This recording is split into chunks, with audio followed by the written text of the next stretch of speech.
Yeah, due to some connectivity problem in my place, uh, I was bit struggling to join since uh, half an hour or so.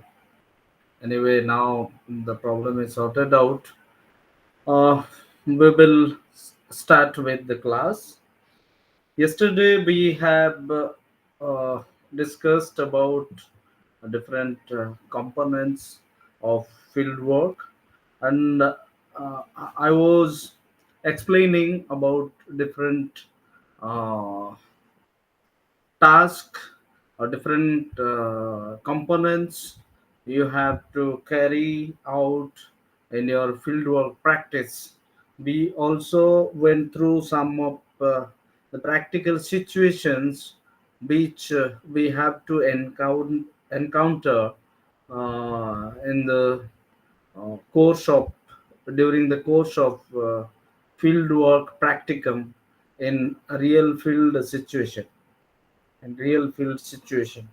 Sometimes we may have to face many challenges and difficulties in the fieldwork practicum, and what are there is actually uh, no sure sort um, solution of the problems, but common things that we can do in the field to encounter or to address some of the problems we encounter in the fieldwork setting. Uh, uh, uh, as I was saying, some of the common things, very common things we have to do, and towards the end, I was also speaking to you about um, what are the tools and techniques we need to focus during our field work as social workers. Some common tools and techniques, methods and techniques that you need to be familiar, and you should mention even in your field work, particularly in uh, concurrent visit report of 15 days that you require to do of your field work. So I hope you have now gained some understanding about very essential components of fieldwork practicum. Uh, it is helping you to understand things. Today, in the beginning, I wanted to give some um, this one understanding on what is the format of individual conference. There is no guideline in your journal with regard to your individual conference report, format of individual conference report. So your individual conference report should the outlines of individual conference report should uh, look something like this. Okay, at least 7 points I have outlined for your learning purpose, which on which you have to concentrate in writing your individual conference report. So uh, earlier, I have discussed about orientation visit format. What are the outlines of orientation visit report? Then I have also discussed about your concurrent visit report. Then, of course, I wanted to give you this outlines of individual conference report because uh, uh, in the journal, uh, I think it is missing. So it will be an input to all of you to uh, take uh, this outlines of individual conference report. Okay, the first point, as you see here, is pre-plan. You will write about the pre-plan, whether you talk to your supervisor, with the supervisor, fieldwork supervisor, before having the meeting with your supervisor. As you know already, that individual conference is the meeting between uh, the student and the fieldwork supervisor, or your teacher, who is supposed to guide you in your uh, field work practicum.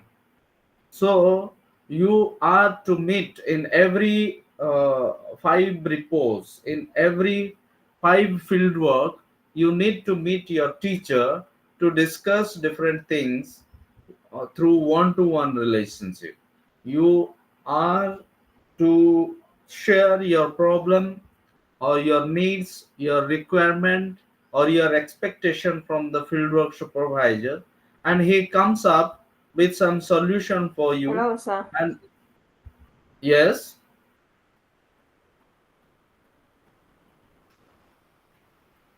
Is it possible that you can share your screen? yes, yes, Okay. Simba. Yes, is it possible that you can share your screen? Oh, yeah. Oh, I've not shared the screen. Yes, I'm sorry. Okay. Since I was late, I'm a bit upset. That's why I'm missing things. Okay, I'm sharing. I'm sharing. Yes. Thank you, Simba, for just enlightening me. Welcome. I'm sharing the screen. Yeah. Yes. Is it visible? Yes, it's visible. Yes. Very good. Just lighting me. Okay. I thought I'm sharing the screen. Yes. Can you? I hope all of you can see that on the screen. So, the first point is your pre-plan. Okay, pre-plan. Here you are pre-planning with your supervisor, because before having your individual conference, it is always advisable, and it is a welcome process to take appointment with the fieldwork supervisor, because your fieldwork supervisor may not be available, or he may be preoccupied with some work.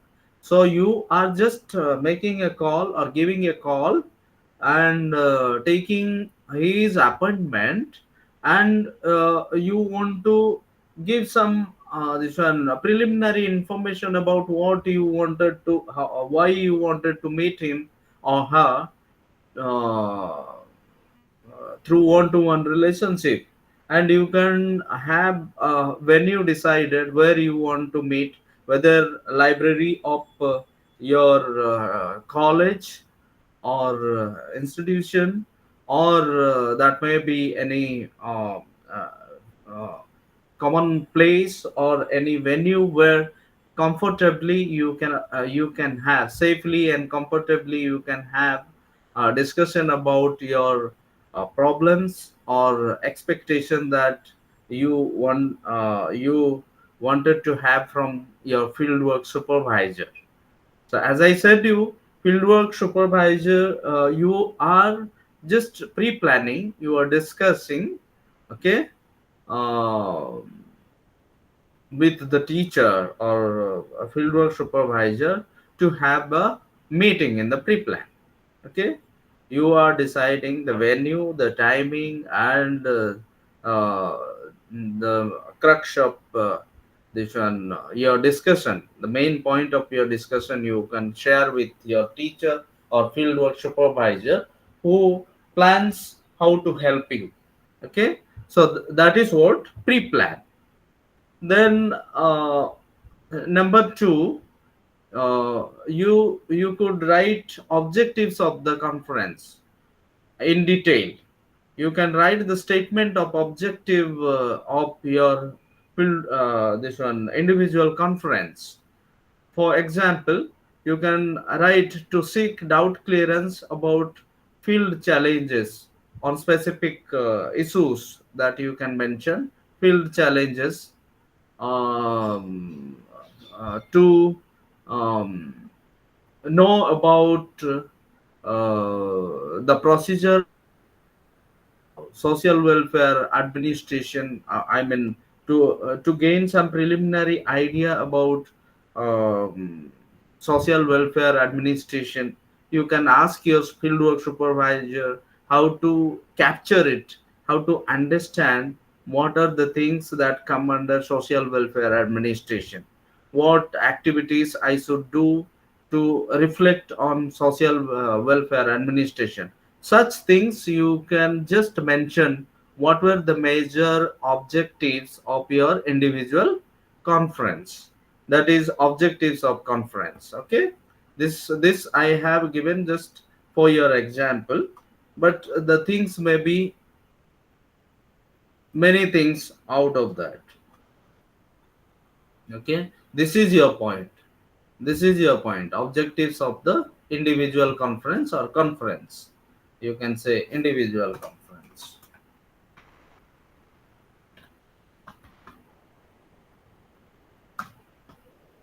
Individual conference.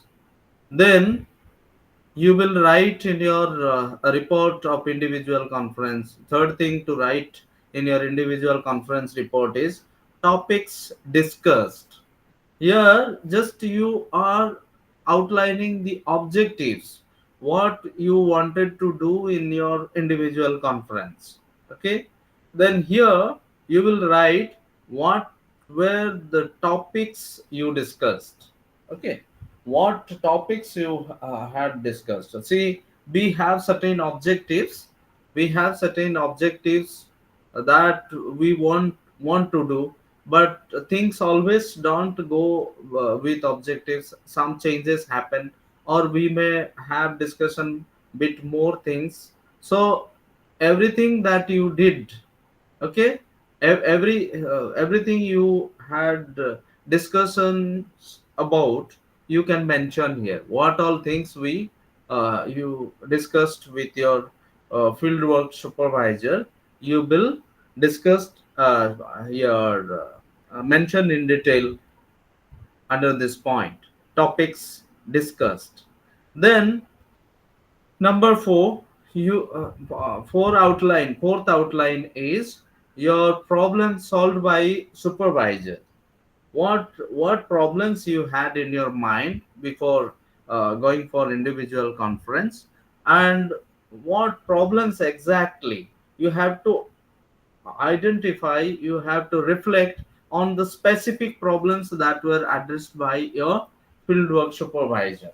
Okay, you have to reflect on that. This gives some very systematic sense of your discussion that was happening during your individual conference. Then uh, he must have you came up with certain problems that you faced during with regard to your fieldwork practicum. Then your supervisor tried to solve them. Okay, solve them. And what solutions he or she provided, what methods and techniques he suggested, she or he suggested about your problems. That specific problems you um, shared with him with regard to fieldwork practicum. So that exactly you can precisely write about under this point 4, problems solved by the supervisor.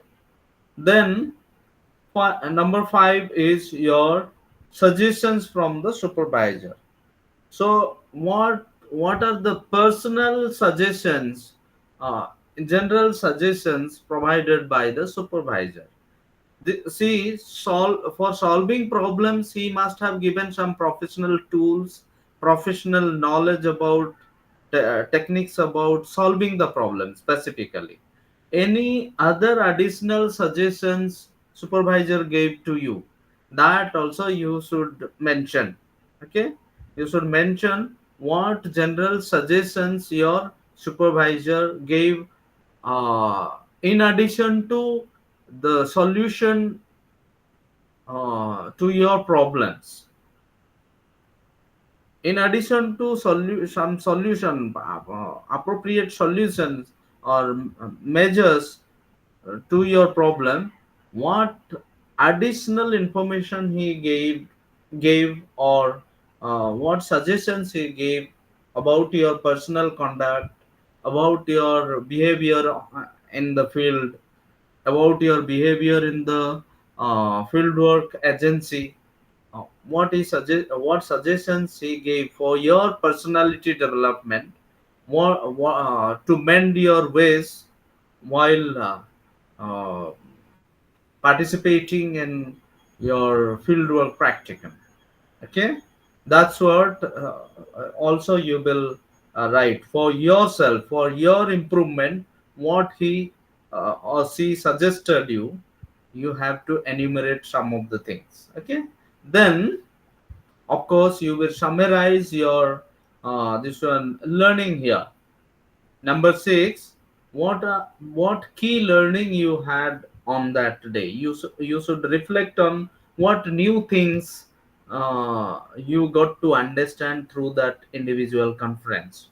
While interacting with your teacher, what things you learned, whether it is about how to deal with the problem of a student, uh, whether it is about particular issues of this one social welfare administration, what you did not know earlier but you got to learn today through this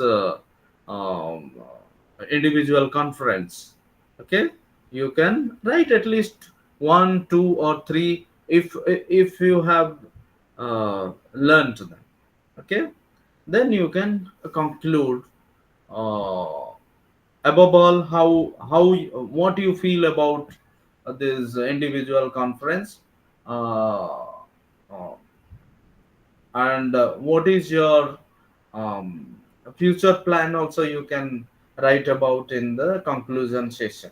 Okay, what is the future direction, what you want to do with what you have gained today, that also you can write in your conclusion part. That is all about your individual conference, outlines of individual conference.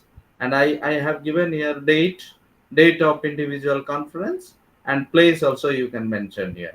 Place, in which place you had the venue or place where you had your individual conference. It goes on record, it goes on record for future reference. Also, it gives some idea where you had your individual conference. Sometimes, even when the teacher is not available in the official places, sometimes looking into the situation of the students, convenience of the students and teachers, sometimes the venue can be the any conference hall, a library, or conference hall of the college. Even sometimes individual conference can happen over phone. Even over phone you can, I sometimes looking into the problem of the students, when the student is very in a very remote place and I'm in the city, and I'm not able to go to the student, and the student is not able to, for different reasons, the student is not able to reach to me, and he or she needs this one immediate support from me. I sometimes permit my students to discuss over phone. Over phone also I allow my students to uh, uh, talk about different issues in the practical field. Even that can be taken as individual conference. But it is always advisable, and it is always better to go close to the teacher, uh, and have discussion, a detailed discussion of what is happening with you. Even you have to take your reports, 5 orientation visit report or concurrent visit reports, and get them checked. Okay, get them checked, and you can have better feedback, and a lot of things you get to learn when you go to the field or supervisor physical. So that's all about individual conference. And if you have any doubt, you want to ask something about this individual conference, then you are welcome. Let me take some question if any of you have any doubt.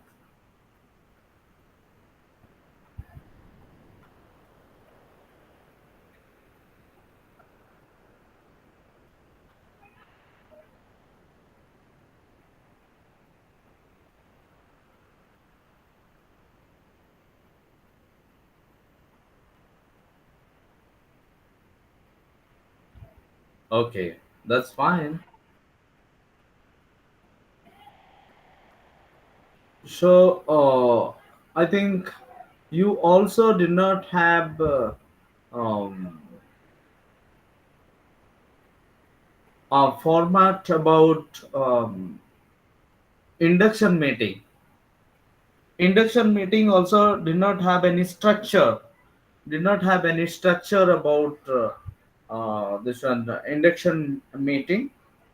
Uh, the format for or outlines of induction meeting uh, could look like this. You can even take this for your reference, or it can help you how to structure your induction meeting report. You will see, as you did in individual conference report, you can also write date of induction meeting, and time, and of course uh, place. It can be any place, any venue. Okay, physical place. So that may be like your this one conference hall. Mostly it happens in the conference hall, uh, taking all the students of MSW, BSW. Sometimes it is a formal induction meeting with the presence of uh, field work coordinator, study center coordinator, and many college authorities, and all the supervisors, teachers who really talk about different aspects of fieldwork practicum on that day. So it happens physically many times, but sometimes it also happens online in Google Meet. Google Meet, or also um, these induction meetings are organized. Okay, so anything that any means that you use for your this one meeting or induction meeting, you can mention here. Okay, so the format is, first one is main activities. Okay, main activities, just you will make a bullet point of what all major activities took place on your this one induction meeting. You can outline like this on a bullet point, like introduction by the students and faculty supervisors. Okay, faculty supervisors and others.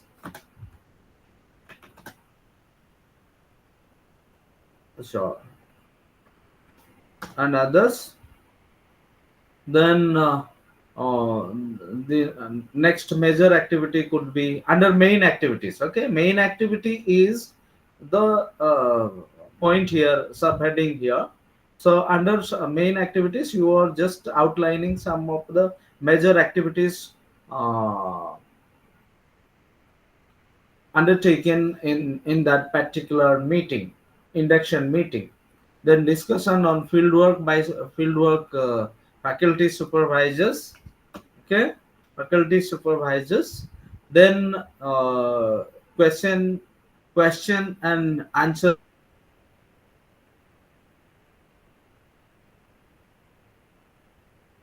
questions on different doubts on the fieldwork practicum, and the teachers concerned supervisor faculty supervisors and or fieldwork supervisors will be addressing them. Different activities take place on the induction meeting. So those things can be outlined like this in the similar fashion as I have uh, put put them here. Okay, you can write your induction meeting report like this in this fashion, in this line. So then after main activity, the activities details of activities undertaken. Okay, you here you are just outlining the things, just you are outlining the major activities or enumerating the major activities done on that day. As I said, you introduction by the students and teachers, then a discussion on fieldwork by faculty supervisors, then question and answer session. Just I was telling uh, the outlines of what major activities took on that day. Okay, here you are giving under activities undertaken, you are giving the details of chronological events. Chronologically you are explaining your the entire thing happening in the induction meeting. Okay, you are just uh, recording everything that took place in the induction meeting one after another. This is like your proceedings. Okay, proceedings of everything that happened in the induction meeting, to give the detailed information about what happened in your induction meeting. That is, you are explaining all the activities, small to big, all the activities you are explaining. That means even you have to remember that whatever major activities you have outlined here under main activities, you are going to reflect those things in detail under activities undertaken. Okay, even more than that you can explain. Then key learnings you have. Okay, key learnings, what are the key learnings you have on that induction meeting? From that induction meeting, give the account of what new things you learned from the meeting. Okay, as I said you earlier, key learning means what are the new things you learned from that meeting. You can make a list of what interesting things you learned that day. So that is the major outline of this one, your induction meeting. I hope this helps you in drafting your induction meeting report, because in the journal um, uh, things are not very clear. Uh, I have drafted this. I have made this for students, or to help them in conceptualizing and writing their reports of induction meeting and individual conference reports. I have also made some simplified format for orientation visit report and concurrent visit report. So I have even uh, explained them, but I have already spoken to you about these things from the your from your fieldworks journal.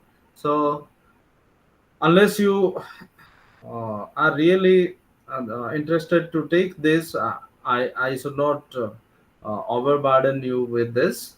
So I'm not giving you or going on repeating things for you. Just if you are interested, then then you can take the screen of that and have some idea about. Okay, if you at all want to have some clarification and want to know more about this, then I can explain you uh, in the next class. If you come with a question, uh, if you have request on this, I will I'm ready to speak again about this. Unless you have problem on that, uh, we should not go again for that.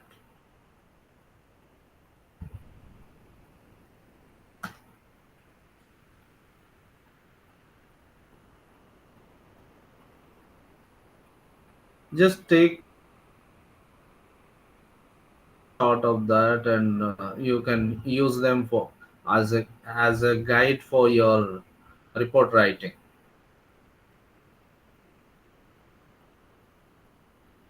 This is of concurrent visit.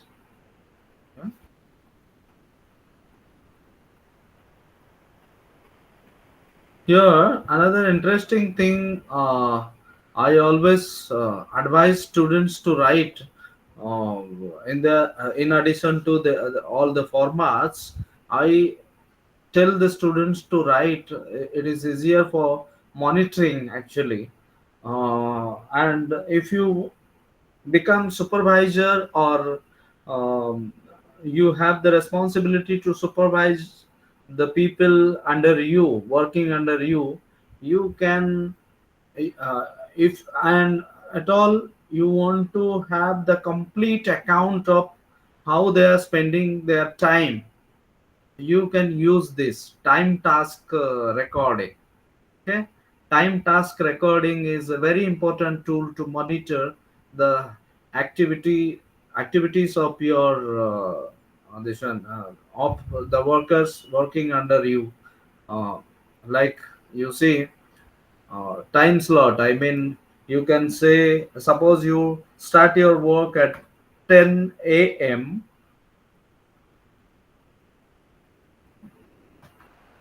10 a.m. Then 10 a.m. what activity you did, what major activity you did. Then 11 a.m. 11 a.m. or any break. Just I'm for convenient, I'm telling this. For 11 a.m. what activities he did, and what any remark from the student. Then at 12 a.m. 12 p.m. Sorry, what activity?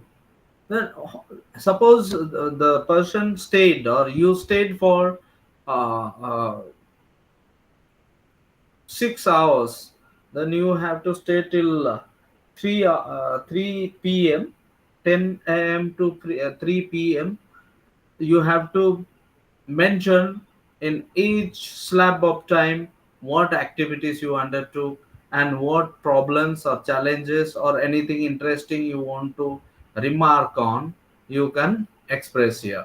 So that's how time task recording is a very good account of your this one work you did, R wise explanation of what you have done.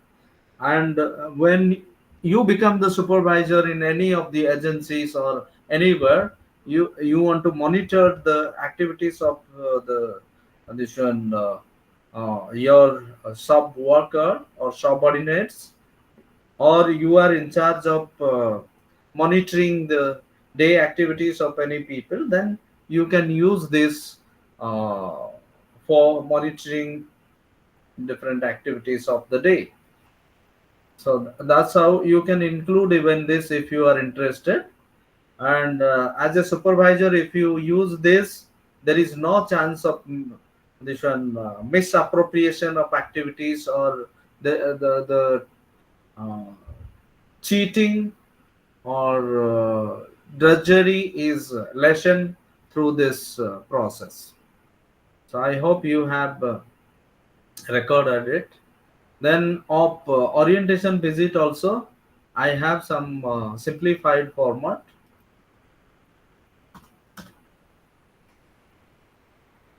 You can see here.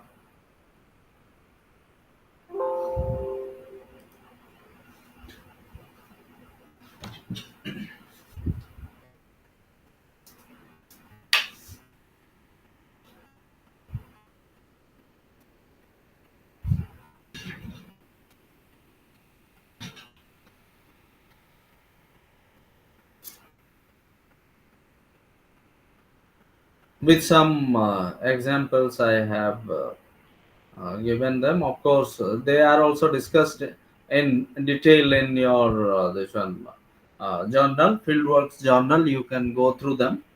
Here I have bit modified form of that for that students actually understand them from practical perspective.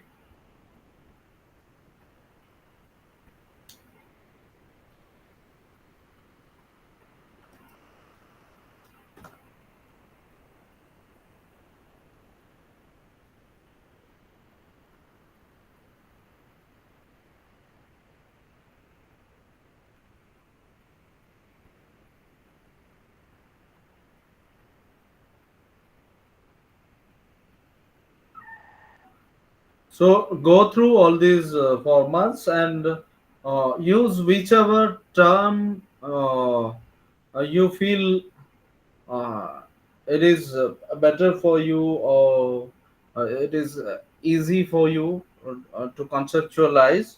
You can use those formats. Even you can it is always advisable for you to write the format that is given in your this one fieldworks journal. Okay, fieldworks journal. But even if you give this, it is not wrong. With my out of my experience and long years of exposure to fieldwork practicum situations, I have simplified them for the local students in India.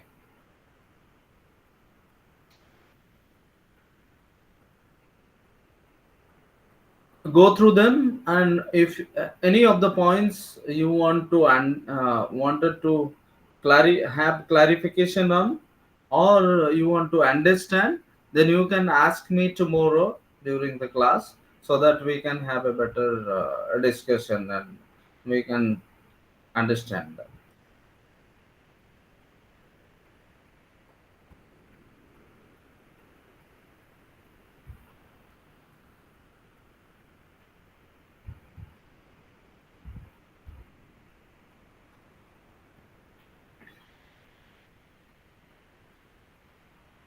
So in individual conference, we don't have any outlines here.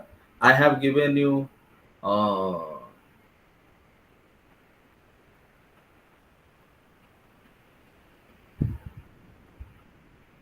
some outlines.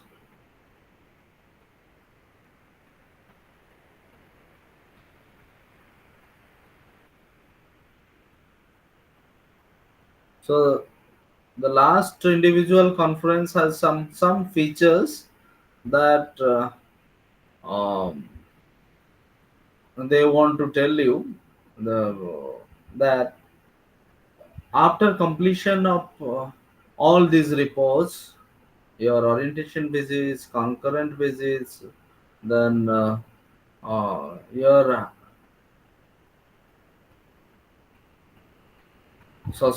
idea of social welfare administration, social action, individual conferences, self-evaluation report, summary report.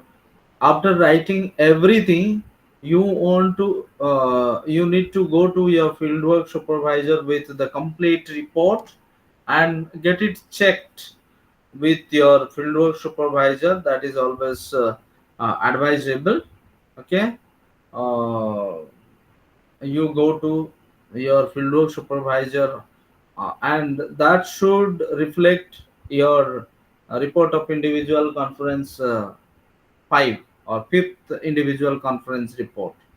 After getting it checked, after getting it checked with your supervisor, you are supposed to submit your journal to the designated office or indicated office that you are supposed to submit. Here it is mentioned regional center, but it is not that in your cases. Uh, I don't know more where you are supposed to submit your report. You know that better. You can submit them.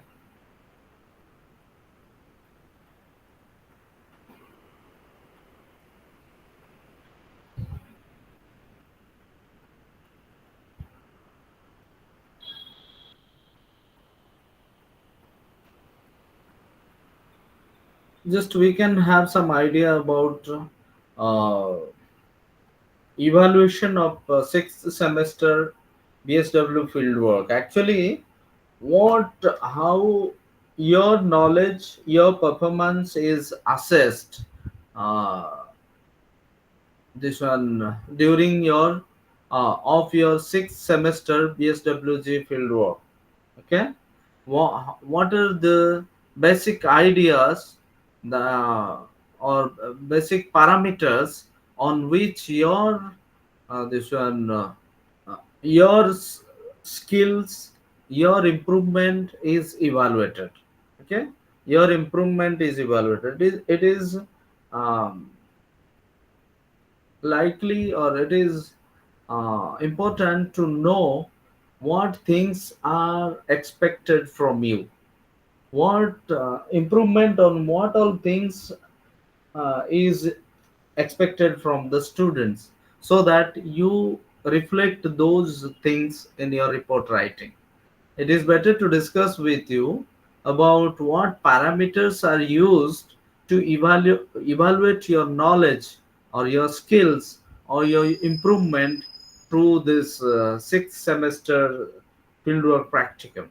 Okay, fieldwork practicum. That's what is discussed in this section. See, knowledge. What knowledge you should gain during sixth semester of BSWG fieldwork practicum.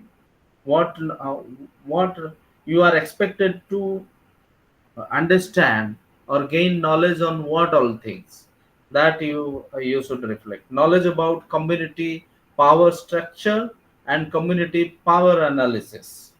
Okay, power structure means you will see every community has every community has power distribution.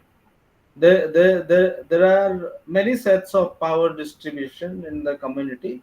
Like you will see, there is a traditional leadership in the village. There should be a traditional leader, village chief or community chief, or in India we have two parallel sets of leadership at least, particularly in rural area, rural villages. We have two parallel power structures. Okay, power structures. One is traditional power structure, and the other is political power structure, that is formal. A traditional is informal. Traditional power structure usually is very important because that power structure runs for generations, and this political power structure started only with independence of the country or sovereignty of the country, or uh, with the emergence of democratic system. This political structure has emerged. After that, there are corporators from the political system, corporators who lead in different activities, but their activity is bit different from the traditional leaders. Traditional leaders are the traditional village chief, uh, elected or selected by uh, the village people. okay, by the village people. So they control, they take main role in decision making, any decision making in the village. Sometimes they also decide petty crimes, okay, petty crimes of the village, and they take main role in different traditional functions in the habitations or village. So all those things you have to uh, understand about community power structure, okay, community power, how community power structure works, what is the structure of a community. Even from there are agricultural communities in the agricultural committees, different committees are there under village chief. uh, there are some this one, uh, agriculture committees, water association, water committees,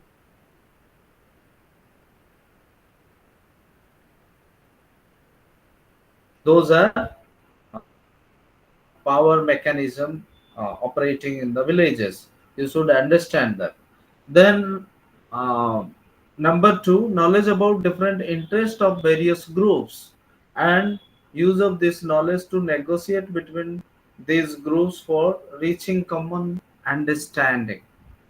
Okay, as I said you, there are different groups like women groups, there are men groups, and there are young youth groups, okay, youth groups, there are farmers groups, there are uh, this one, business groups in the community, okay, in the community. So you have to know, understand the group dynamics, how different interest groups, how different occupational groups, how different social groups operate in the community setting.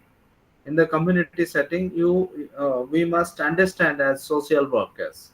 And when you enter into the community, go into the community from practical perspective, you are supposed to maintain coherence between all the communities. You cannot be the patron of selected committees or selected groups, so that you are in conflict with the other groups.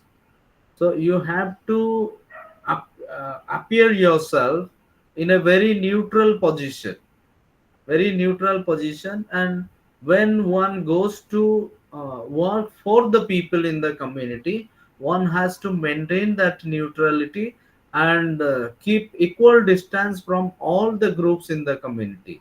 And one has to even mobilize the resources available in different or various groups existing in the community, okay. From farmers, what resources you can mobilize.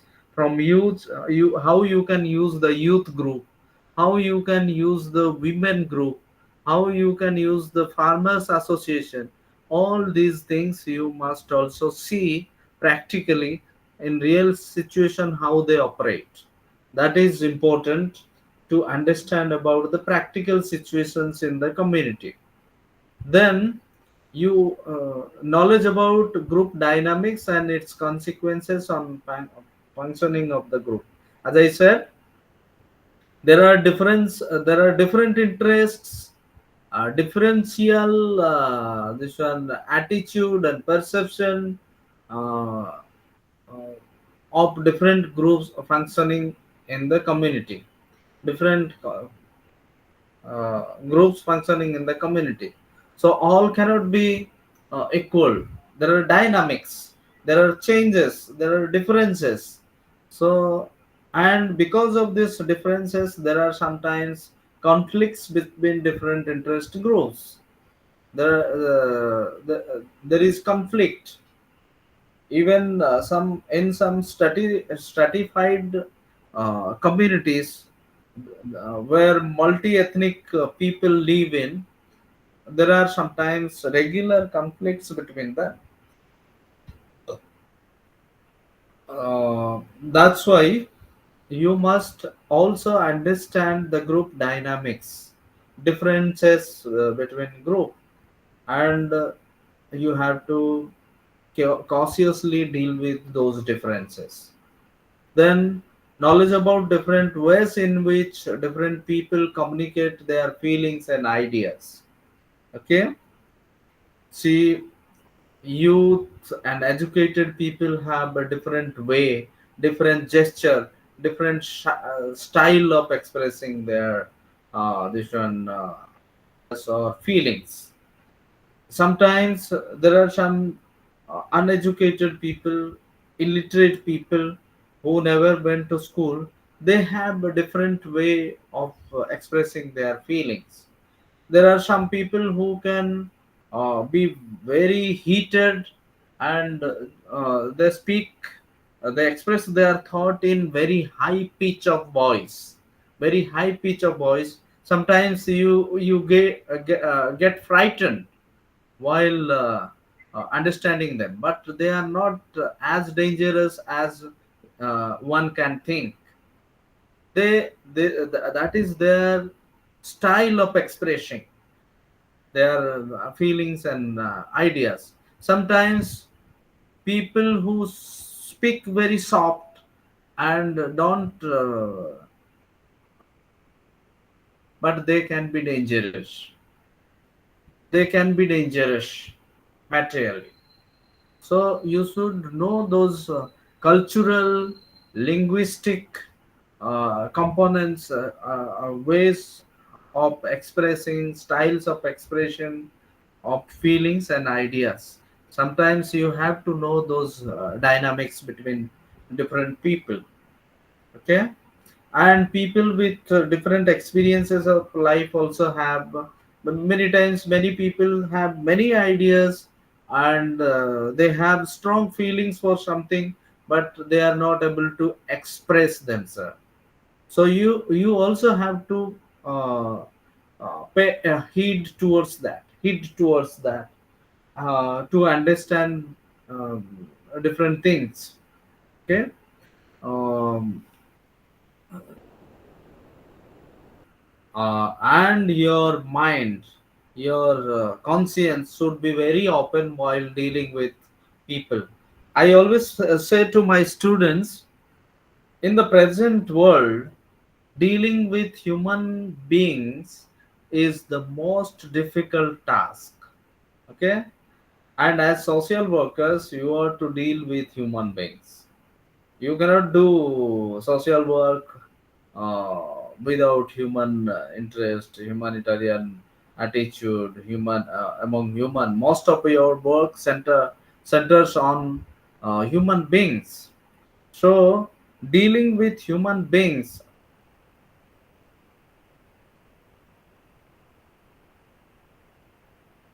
the most difficult thing, are not as simple as they used to be in the past. The people learn to pretend. There is a lot of pretension. People we are getting back to brutality in a softer way. So we have to be very cautious about expression of feelings and ideas. Okay, so knowledge about different cultural traits of population that one is working with, different traits of culture, uh, cultural traits or traits of cultural traits of population that one is working with. You see, in some part of the world, people, that is the gravest example that I can cite to you. When people get old, when people get old, uh, people used to kill the kill um, the old people, and sometimes they used to eat. There was on earth, there was a place. Okay, uh, that was their culture. That was their culture. And in some places, uh, child marriage is very common, accepted as very common, but in some places it is taken as this one a crime. It is a violation of human rights. In some places, uh, going around half clad or not clad, unclad is a very common one. But in some places, it is very unacceptable behavior, very unacceptable behavior, and sometimes people punish such people in some societies. So in some places, uh, kissing is a crime. People in some places, for people, kissing on a common place is a crime, serious crime. But in some places, kissing is a normal expression of love, feeling. So you have to know what are the cultural traits or cultural tastes of the people.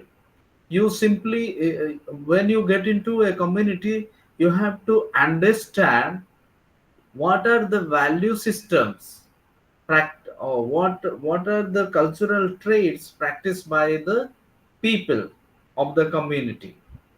People of the community. If you violate in some areas, if you violate their this one cultural traits, if you are not aware of their cultural traits, and you happen to violate their cultural traits, then you are not accepted. Sometimes you are punished. That's why you should be aware of cultural traits of the people that you are working with. Then knowledge about various programs and programs the government is implementing in the area. It is very important. Sometimes as social workers, we cannot give everything from our pocket, out of our pocket, or our agency is not in a position to help. Now, of course, let me tell you, um, as a student of social work, now you are not supposed to do anything, promise anything to the community. Of course, I will be telling you later about this in the coming class. You as a student, you are not to promise anything or show any assurance to the people. You are not supposed to do that.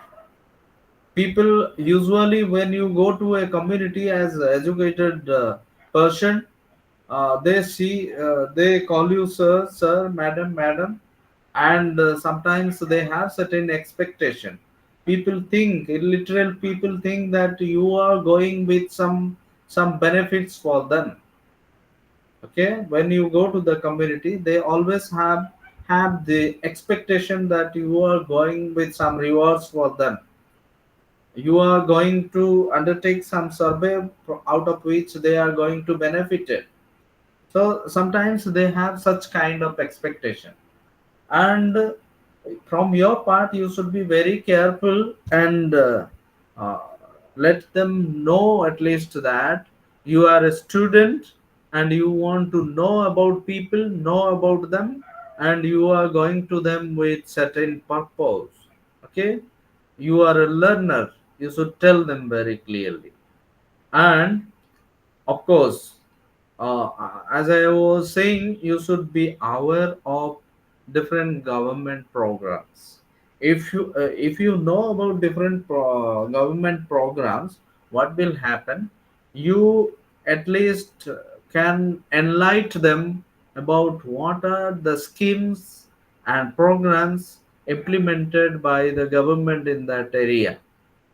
So there are people, there are some illiterate people who don't know what programs and schemes are run by the government.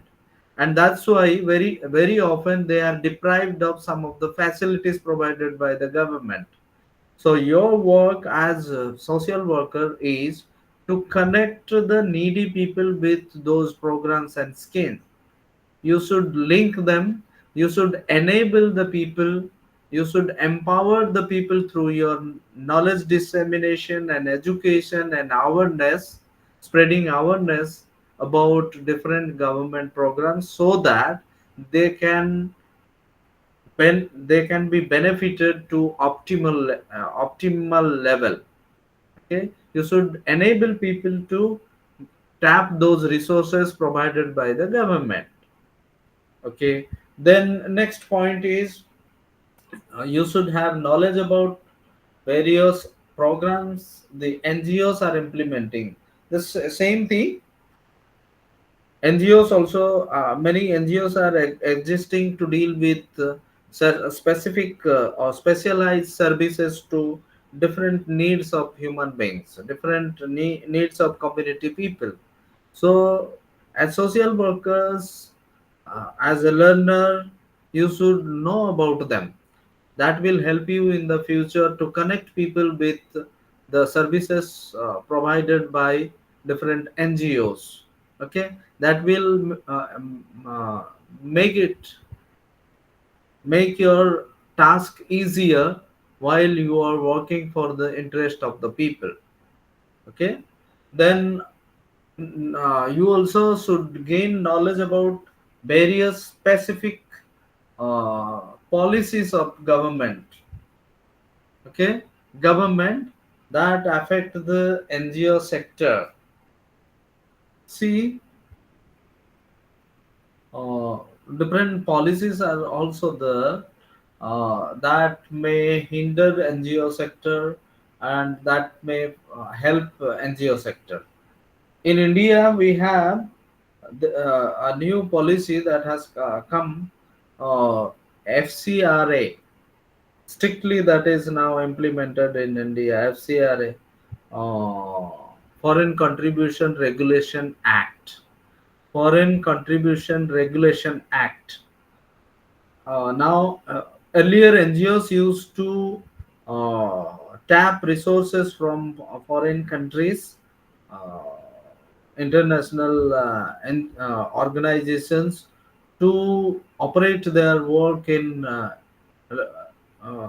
India for poor people. But now there is a new policy.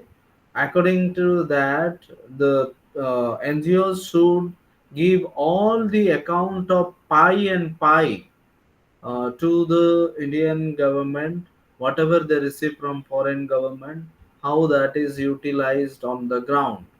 And very often those people who are not registered in India under FCRA are blacklisted. Okay, if anything went wrong in contribution, in using utilizing the country foreign contribution, the NGOs are tortured like anything sometimes. Torture means, I don't say that negatively, but they have to undergo many difficulties, NGOs.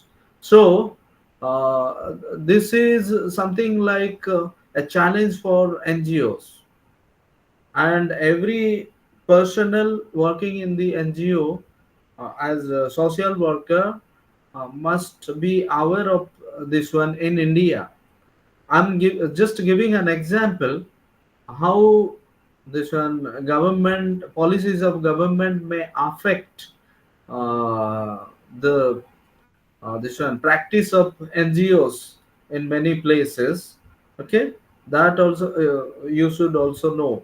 Sometimes you should limit yourself in different activities, your and resource mobilization due to government government restrictions, and sometimes even NGOs are benefited when government has positive policies for them. In India, we have granting aid for NGOs.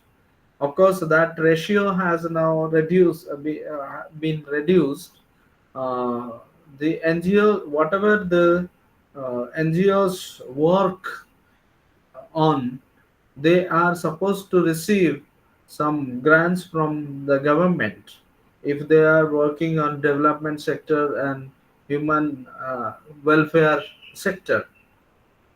So both government policies can affect NGOs both positively and negatively sometimes. So no, that you should know about how different policies support NGO sector or this one social welfare agencies, and sometimes they also go against. Then knowledge about various means by which aim of social justice is achieved in specific situation. What are the means that those are used in accomplishing the task of maintaining social justice? Social for social justice, what are the sources? How social justice is maintained in the society? What are the resources used?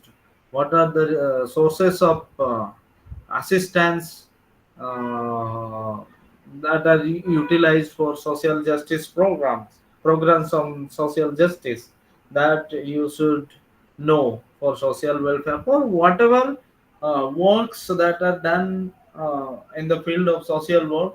You should know the sources, how agencies are tapping different sources. You should be aware of, and you should have minimum knowledge about them. Then knowledge about various offices and their role in the in program. As you get into some social welfare agencies for your field work, you also know about their relationship with different departments, government departments, and different agencies, different NGOs in the area, and you should also have knowledge about them. This that was knowledge about parameter of your fieldwork practicum that you are expected to gain knowledge about. Then now, what skills you should uh, enhance during fieldwork practicum? Okay, acha, okay. Um, what do you understand by skills? Stu- Students, can I? Acha, yes. Abdullahi, you wanted to say something? You can say.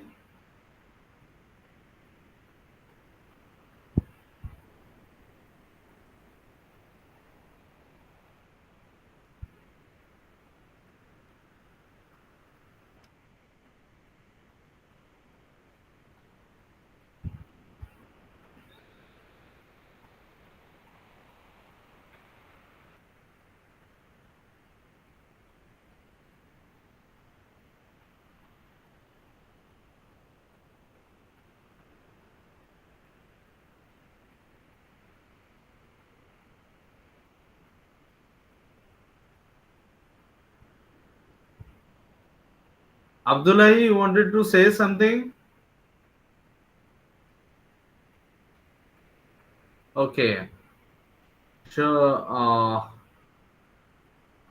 Faisal, you wanted to say something?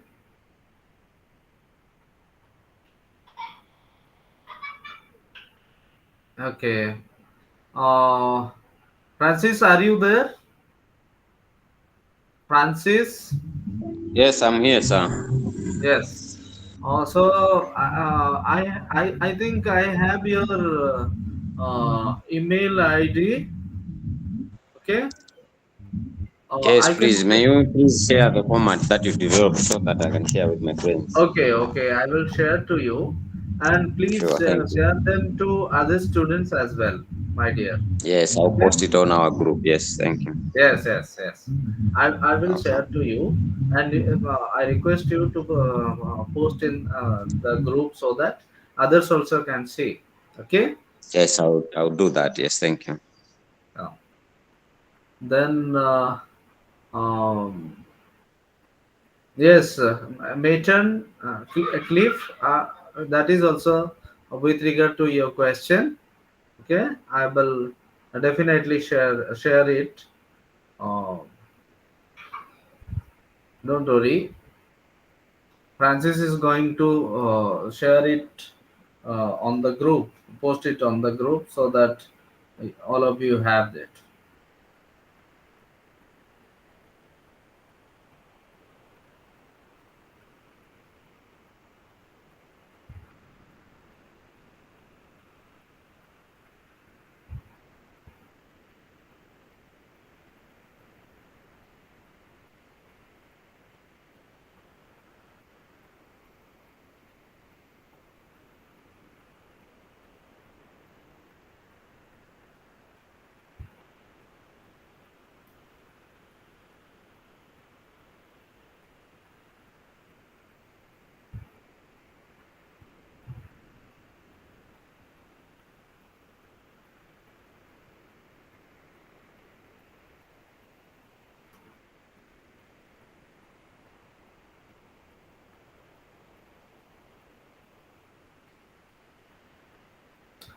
Uh, yeah, I was asking you, what do you understand by skills, friend?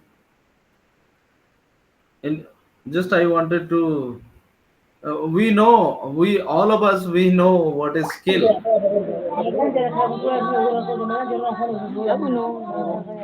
Uh,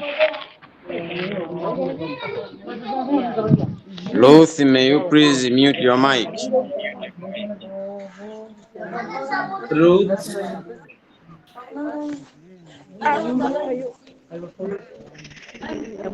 Ruth, please kindly put up your mic.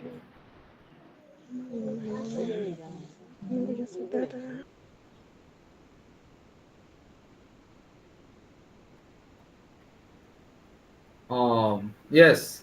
Um, mm, Skill means ability to do something. Okay. Skill means the efficiency or ability or capability or capacity to do something. Of course, capacity is all has also other this one uh, implied meaning. I mean, capacity also refers to power, what power you have, but it is not necessarily about power, but ability. Ability, what efficiency or what ability you have to do something, that is skill.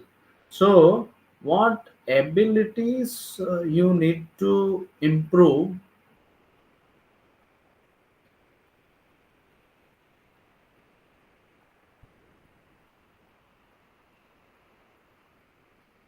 Okay, Bossert, I will do that. Okay.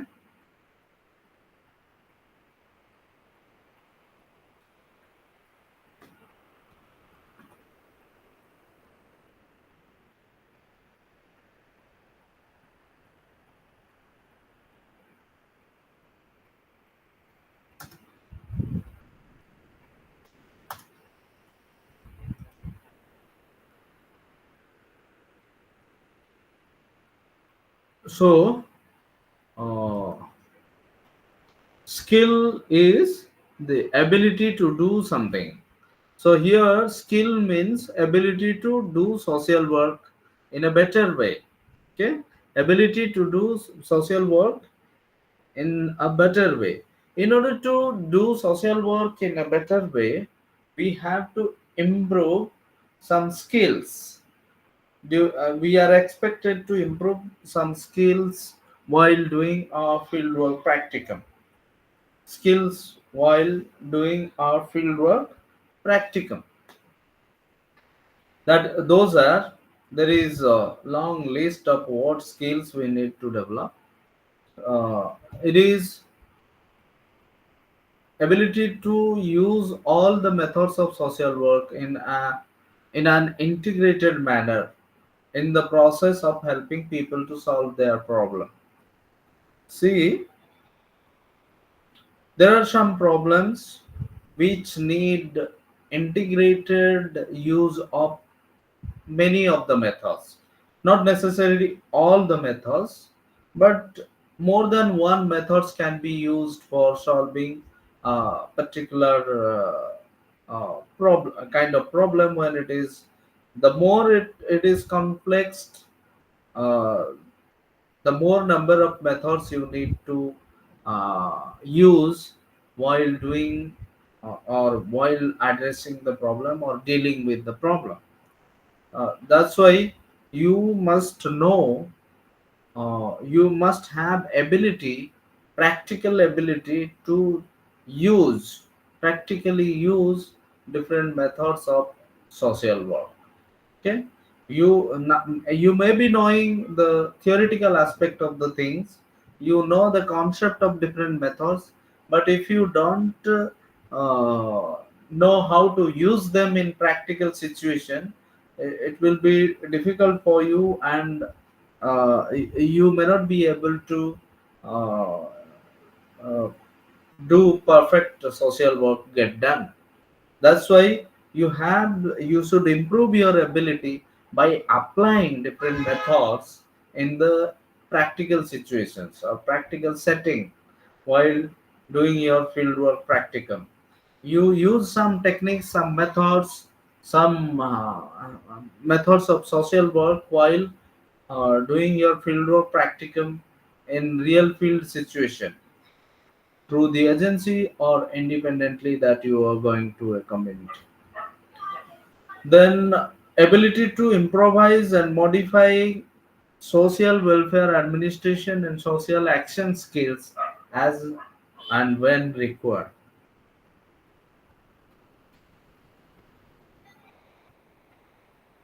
See, as I said you, social welfare administration has different components.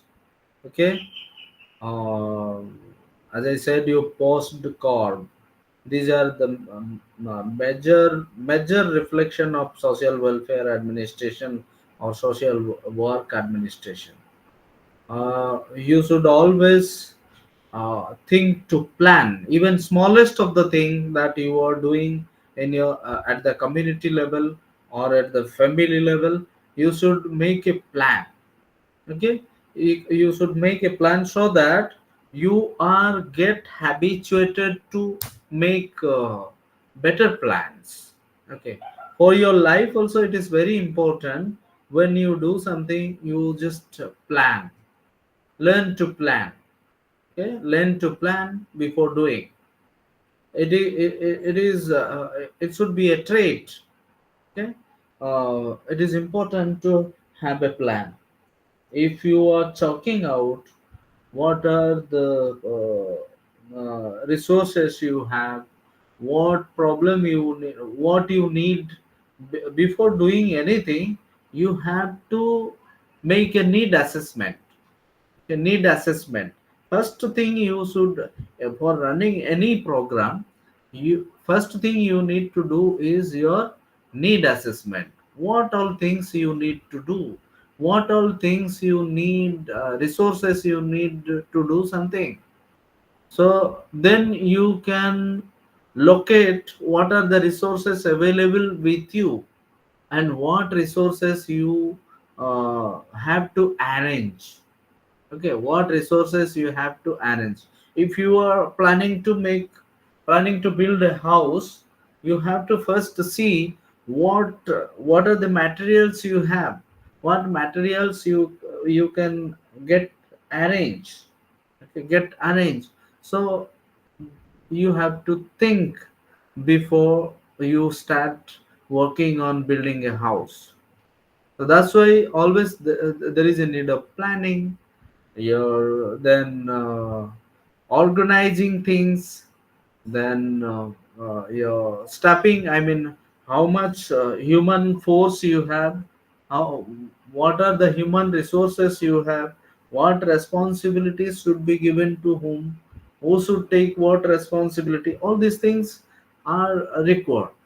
So that's how different components of social welfare administration should uh, be used in your fieldwork practicum during the sixth semester. Then also you should um, focus on different components of social action.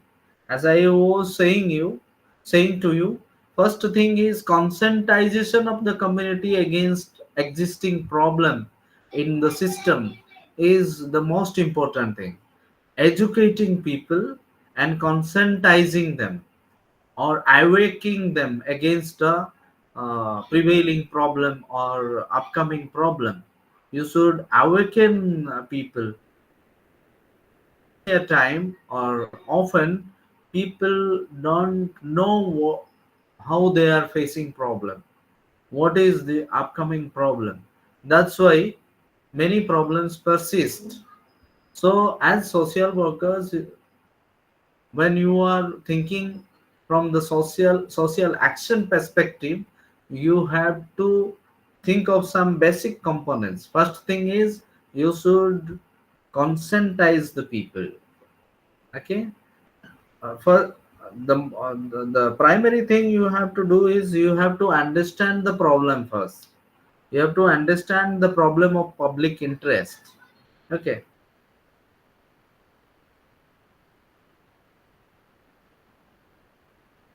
Social action is very important context of public interest. Okay, for that you have to understand the problem first, then communicate the problem to the people to conscientize them, then organize them.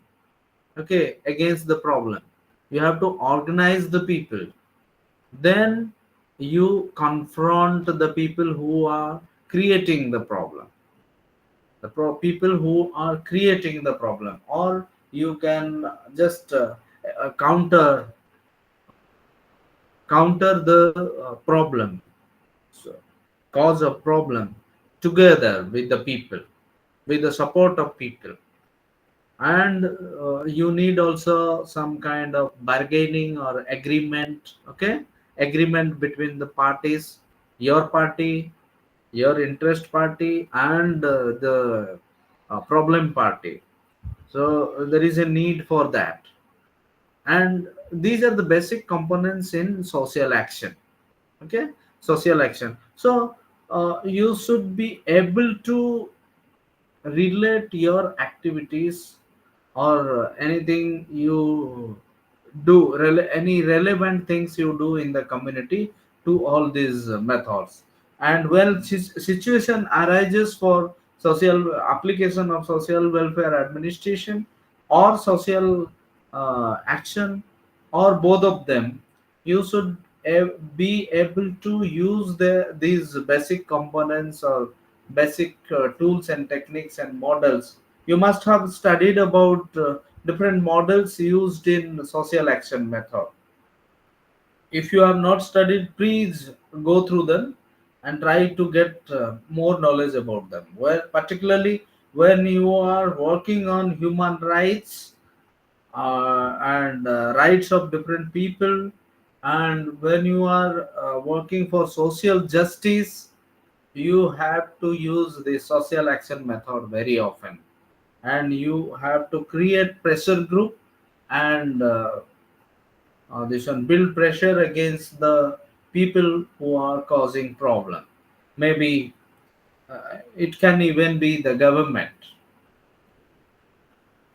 So such things you should learn or get ability to do. Then ability to communicate ideas in purposeful manner to large number of people. As a public worker or worker for the people, you have to have communication skills. You should very often you make yourself use of going to the public and speaking about different aspects, because when you conscientize people, when you educate people, you have to stand among the people. Sometimes many of us have stage fear, and we have some fear for crowd. Okay, fear for crowd. So how these fears or mania can be sorry, phobia can be overcome. They uh, if you have fear for crowd, then frequently you should purposefully go to the crowd and try to address the crowd. Then only this phobia will go away. So you should be able to uh, communicate ideas in a very effective and purposeful manner to a large number of people, if you want to be successful in welfare administration and social action. Okay, particularly in social action, you need to address large number of people at once. Okay, then the next skill you need to gain is you should be able to gain acceptance by the community. when community when community goes on to accept you, why the community should accept you, you should know that. Okay, why a community will accept you? When the community understand that you are a genuine person, you are an honest person, and you have ability to help them, you can do something constructive for them, then only community goes after you and community accepts you as their guide. For that, you have to be very honest. You have to have adequate knowledge and skills about dealing with certain problems of the community, certain problems of the people. Okay, you have to be very pleasing, not very harsh to people. Sometimes uh, situation demands you can be a bit strong, not harsh, but you can be strong. But very often in normal life situation, you should be very pleasing personality. You should have a very pleasant approach of dealing with people, good dealings. Then people, community starts and focused on your work, focused on the interest of the community people. Then people slowly accept you as their guide and helper, and this one, their leaders. So these are the ways how you can gain trust of the people. Okay, and to add that, in addition, social capital is going to be a very important in the next century. You see, it has started working. So you even if you have power and money and wealth uh, to large extent, but if you have don't have people's support, then it is going to be tough for you. Okay, so people support is very important. That is people support. How people support comes? It comes through trust. It comes through people's love for you, people's craze for you, and that comes from your work, your dedication, your commitment, your honesty, and all virtues that you have. And social worker should gain those virtues to be the be accepted by the community. Then Next point is ability to perform roles of community organizer according to the demands of the situation. As I said you earlier, social worker, as a social worker you should be able to organize. Very often communities, particularly multi-ethnic communities,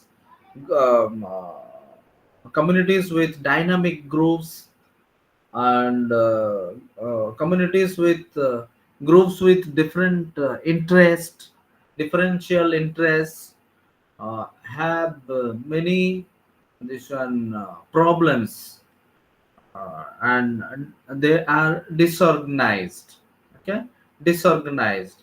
As a social worker you have to have adequate skill on conflict resolution, motivating the people, and capturing the people to um, organize them.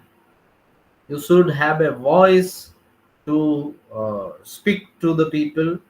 You should have a purposeful communication skill to speak to the people so that they listen to you, and they obey whatever you to be organized.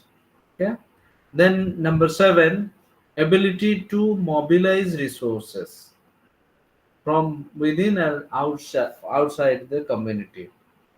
So, as a social workers, it is very important. As I said, you for planning any program, you have to assess what are the things required, need assessment, and for that, if you need lot of things that you don't have, then you have to mobilize different resources. You should have the skill or ability to mobilize resources. Unless you have skills to mobilize resources, even if you have the best intention to work for the people, that intention doesn't really is effectively doesn't work. So you need to mobilize resources both within the community and outside the community.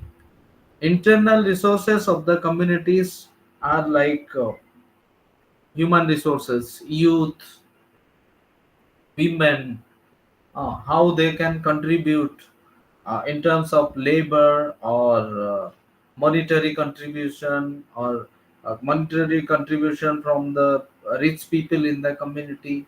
And there are many people who are strong, how their strength can be used in terms of labor. And there are very intelligent people in the community who can contribute to resources. Then, of course, internal communities include your communication facilities in the community, your material resources available in the communities, like you see, there is a good forest of the community. There are schools, there are public government institutions in the community, health structures in the community.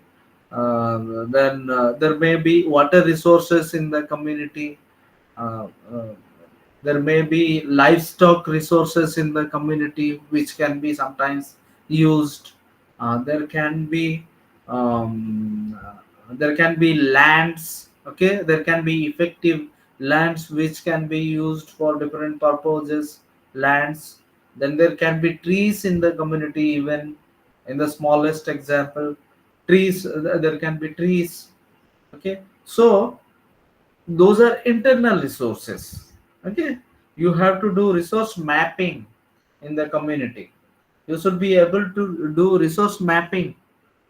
Then you also should be able to mobilize external resources. Sometimes there are many government departments, they are out of the community.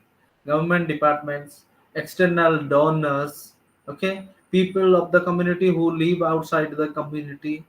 There are many NGOs who are supporting different causes. You can even ask their technical skills, trainings, or even some materials. Okay, even some materials from external this one agencies or external people.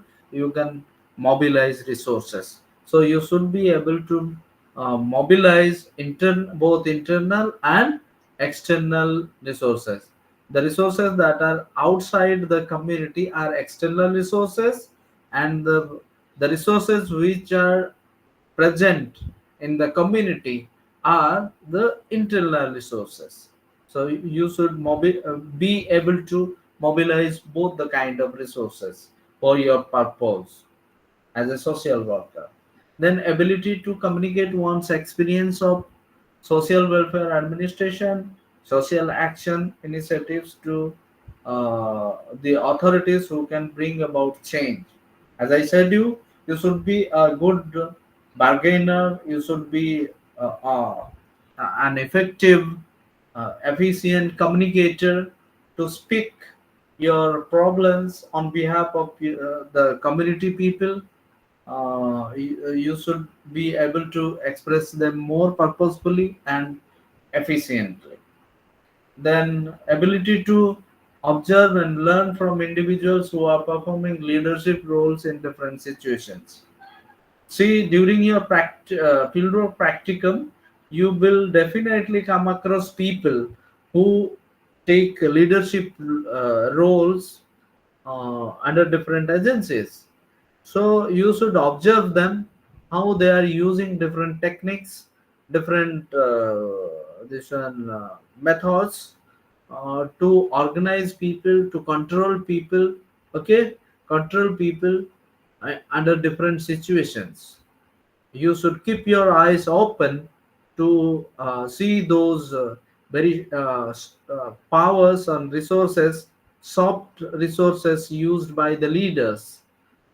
Unless you have a very this one sensitive kind of observation, you cannot get those this one soft uh, power used by the leaders, soft powers used by the leaders. Okay, so you should be always open to observe those things by looking at different leading roles in the agencies. Then ability to develop one's own leadership style suited to the need and culture of the place. It is again, I have already spoken that in the context of this one culture of the people, uh, you should adapt to leadership style. You should be able to uh, take leadership in different situations, and you should learn that while working in the agency with different people uh, who are active in the field, already active in the field. Then ability to identify leaders and potential leaders and potential leaders, leaders and who are going to be the leaders, future leaders. You should be able to identify the leaders in the community, and uh, you also should be able to orient them in democratic leadership style. Democratic leadership means maximum freedom to the people, maximum power to the community people, and uh, uh, that through that you can do wonders in the community. Then ability to write reports that not only describe, okay, not only describe the events but also analyze them from for better understanding and for deciding further course of action. It is not about detailing the things happening. As I have given you different formats of reports, there you will see it has many things other than just describing things. Very technically, many things you can express From there, one can understand how things are practically happening. Okay. So in your report, you should be you. Uh, it is not always adequate to only tell the stories. You should be able to analyze or help others to analyze the situation by reading your reports. Such a way, reports should be made. So that's what all about the skills, and that is not exhaustive list. There are many other things that you need to learn, uh, subject to your interest and dedication and commitment for social work, gaining social work knowledge and doing social work. I hope all of you are very much interested in social work. And I heard in the beginning, when we had methodology classes, I uh, got to learn that many of you are coming to the social work, this one education, with very excellent purposes, and I hope all these things will go a long way to help you in your future activities. That is really going to supportive for you, going to be very supportive for you. Then um, yes, attitudes. Attitudes also are very important. uh, to be social worker, a very effective social worker, your attitude is, as I was just saying to you, your attitude is very much, very much important to be in social work. See, social work uh, is a very noble profession, and it gives a lot of satisfaction, but sometimes it is very tough. As I said, you dealing with human beings is the most difficult thing under the sky in the present context. In the present context, there are many people. If very few, if many are to support you, support your cause, there are many who can even go against you, and they can be a tough stuff for you. Okay, tough stuff to cross. They can create a lot of barriers. While doing social work, you have to go through tough situations sometimes in different times. So what is most important is your tough attitude, your attitude, okay, your perception, your internal quality, okay, openness in dealing with people regardless of their social background. So a social worker can never be uh, affiliated to a particular social group in the community. A social worker should see all the people in the global context. Globally, you can call all as brothers and sisters. You cannot simply associated yourself or find yourself among any people. All the people in the world, those who are suffering from different problems, are my brothers and sisters. That is the global idea of humanitarianism. Okay, humanitarianism. So when you are with this kind of attitude, you are open to dealing with people regardless of their social background. Maybe poor, maybe rich, maybe black, maybe white, maybe maybe tall, maybe short, maybe diseased, maybe healthy, maybe young, maybe old, maybe child, any kind of social group. You are supposed to be universal and neutral and very, very rational in your behavior. Okay, very, very rational in your behavior. That rationalistic attitude is very much important in social work, and that you should develop in your fieldwork practice, exposure to fieldwork practice through your fieldwork practical. Then openness to new learning experience and benefit from it. That's why I always put it in all the formats of reports about key learning. Okay, you should always be open to learning. There is no end to learning. There is no end to learning. There is a saying you must record and remember: speak to the earth and it will teach you. Speak to the earth and it will teach you. It means look everywhere. You have some kind of learning for you. It will teach you. Look at everything. It will teach you. Look at the snake.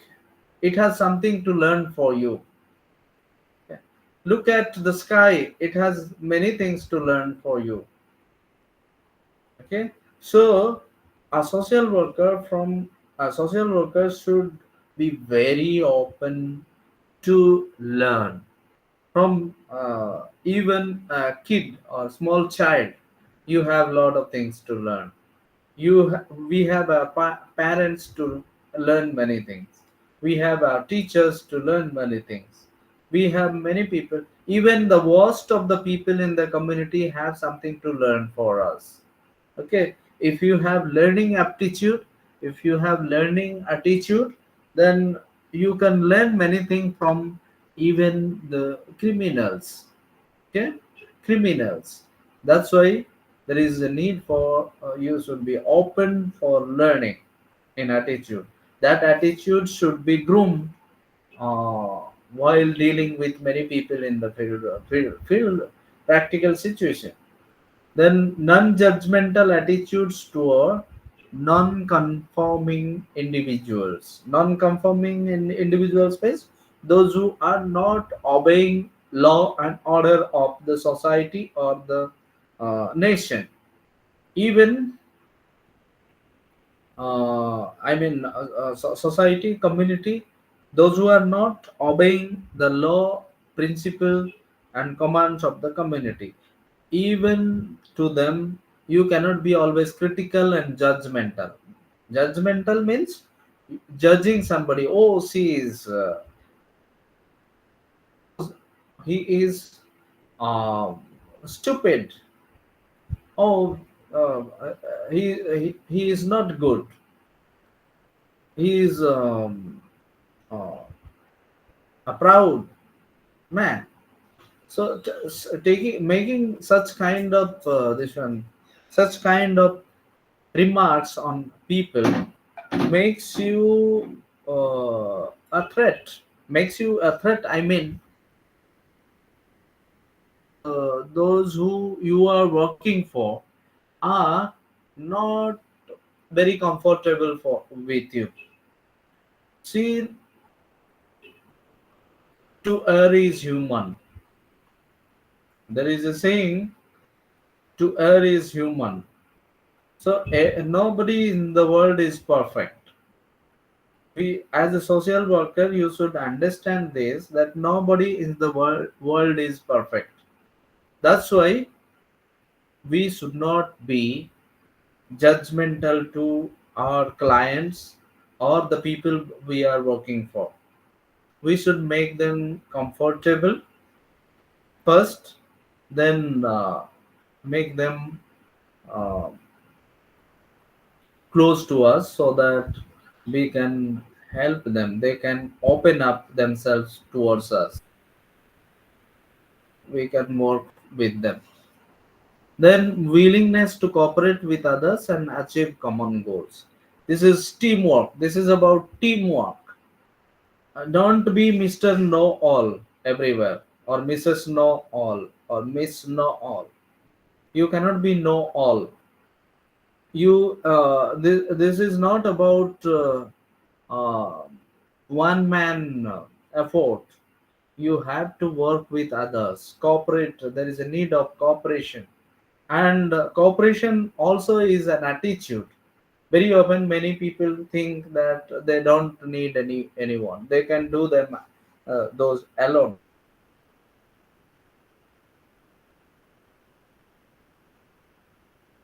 Aspect of social work,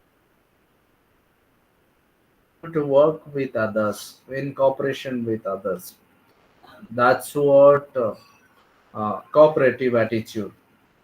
So these are the things. Then I think we are uh, going beyond time, but I see a lot of patience among you. I'm going on talking for a long time, but I appreciate your patience. You are um, listening to my lecture for hours together. I hope it is of some interest and of some benefit to you all. So we will continue tomorrow. For today, we close with this. Okay. So thank you. Have a bright day.